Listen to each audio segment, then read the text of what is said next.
اور مشرک اور مسلم میں یہی فرق ہے کہ مشرک اللہ کے ساتھ ساتھ اور لوگوں کو بھی شریک مانتا ہے، کہتا ہے کہ ہاں بھائی اللہ بھی مالک ہے اور یہ حکومت بھی مالک ہے، یہ ڈیولپمنٹ اتھارٹیز بھی مالک ہیں، یہ ڈیفینس۔ بسم اللہ الرحمن الرحیم، اعوذ باللہ من الشیطان الرجیم۔ آج ہم بات کریں گے شرک کے بارے میں۔ ویسے تو سننے میں بہت سادہ سا لگتا ہے کہ یہ تو بچپن سے ہی جانتے ہیں، بچپن سے ہی قل هو اللہ احد پڑھ رکھی ہے اور بتایا جاتا ہے کہ اللہ ایک ہے، لیکن کیا ہم نے کبھی سوچا کہ ایک اللہ کا مطلب کیا ہے؟ مسلمان کا کلمہ لا الہ الا اللہ کا مطلب کیا ہے؟ جی تو لا الہ الا اللہ کا مطلب یہ ہے کہ ہم کسی کو حاکم نہیں مانتے سوائے اللہ کے، میں کسی کو رب نہیں مانتا سوائے اللہ کے، میں کسی قانون کو نہیں مانتا چاہے وہ قانون انگریز سرکار کا ہو یا کالے انگریزوں کا، مانوں گا تو صرف اللہ کے قانون کو، چاہے وہ قانون 100 اسمبلیوں سے ہی پاس کیوں نہ ہو جائے۔ اگر اللہ پاک کے قانون میں کوئی چیز حرام ہے تو 100 حاجی،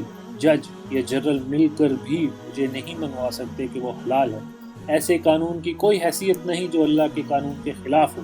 سود حرام، چاہے اسٹیٹ بینک اسے جائز قرار دے، چاہے کوئی مفتی فتویٰ دے، حرام حرام ہے اور یہ قانون میرا نہیں اللہ کا ہے۔ میں اس پاک دھرتی پر صرف اللہ کا ملازم بن کر رہوں گا۔ یہ زمین و آسمان صرف اللہ کی ملکیت ہے۔ سورہ مائدہ آیت 120۔ کسی آدمی کو یہ اختیار نہیں کہ وہ اس پاک زمین کا مالک بن جائے۔ کوئی ایسا کرتا ہے تو وہ شرک کرتا ہے۔ اور مشرک اور مسلم میں یہی فرق ہے کہ مشرک اللہ کے ساتھ ساتھ اور لوگوں کو بھی شریک مانتا ہے، کہتا ہے کہ ہاں بھائی اللہ بھی مالک ہے اور یہ حکومت بھی مالک ہے، یہ ڈیولپمنٹ اتھارٹیز بھی مالک ہیں، یہ ڈیفینس بھی مالک ہے۔ جناب مالک صرف ایک اللہ کی ذات ہے، باقی سب اس پاک رب کی ذات میں شراکت داری کرتے ہیں اور مشرک کہلاتے ہیں۔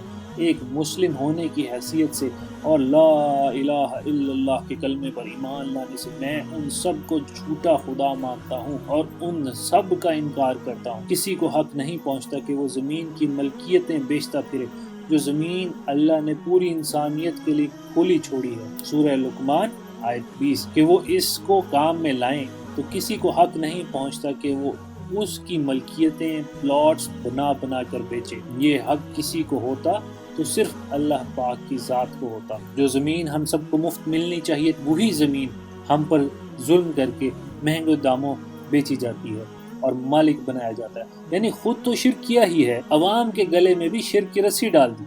خود تو مشرک بن کر اپنی آخرت خراب کی ہی تھی، جو بیچاری عوام تھی اس کو بھی مشرک بنا دیا۔ سورہ ابراہیم آیت 21 دیکھیں، ترجمہ پیش کرتا ہوں۔ سب کے سب اللہ کے سامنے روبرو کھڑے ہوں گے۔